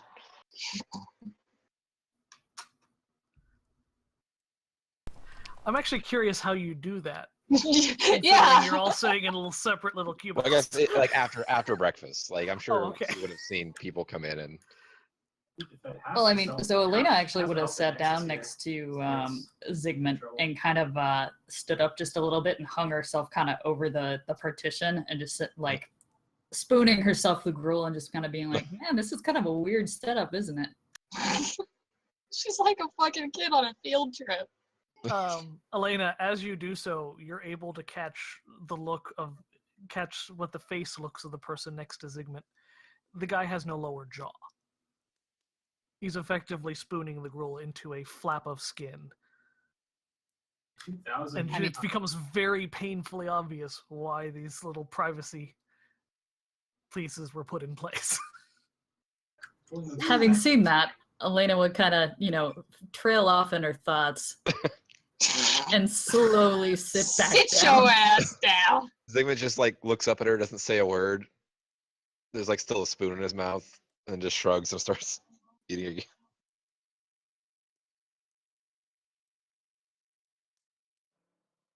All right, we are running a little late, so let's. I think if it's all right with you folks, I'm going to finish up with Jurgen, and then we're going to call it there. Okay? Yeah. Sounds good. Alrighty. So, Jurgen, Yes, sir. you have just confessed. So, you still feel like there's a weight, but he just basically says, that's the human condition. Go in peace. Do you attempt to talk with him more, or do you leave to go get some breakfast? Jurgen's kind of gonna just head off to go get some breakfast. He's lost more in his own head than really thinking about asking more of the abbot right now. As you walk to breakfast, several of the guards kind of like you notice this is sort of strange. Several of the guards kind of like pat you on the back, not forcefully or threatening or to drive you forward, but kind of in a comforting way. They don't obviously say anything, but you notice it's perhaps a little strange if you haven't realized by now that what you said may have been more public than you intended. You're gonna probably get, like, once or twice he'd be like, oh, okay, that's odd, but maybe third or fourth time it's gonna dawn on him. And actually, he's gonna be okay with that. Surprisingly. If anything, that almost makes things feel a little bit better, because now it's a burden shared. But is he going to turn into a cherry tomato? No. Anyway, the same breakfast awaits you that everyone else had received. Yeah. You are once again met with the puzzle of the strange cubicled benches. Well, but Jurgen's just gonna grab his food and find a spot in the chow line, or get in the chow line, find some food, and then he's gonna find a spot, near Zygmunt and the rest of the group, where he can quietly enjoy his breakfast. Pretty much as soon as you sit down, there is another almost deafening bong, and it's very obvious where your group is, because everyone else stands up, turns, and walks out. At what most people would consider like a quick march. They don't run out, but it's a very orderly, quick filing out of the room. Sure. Elena pops her head up and is just kind of like, "Oi, are we supposed to be somewhere?"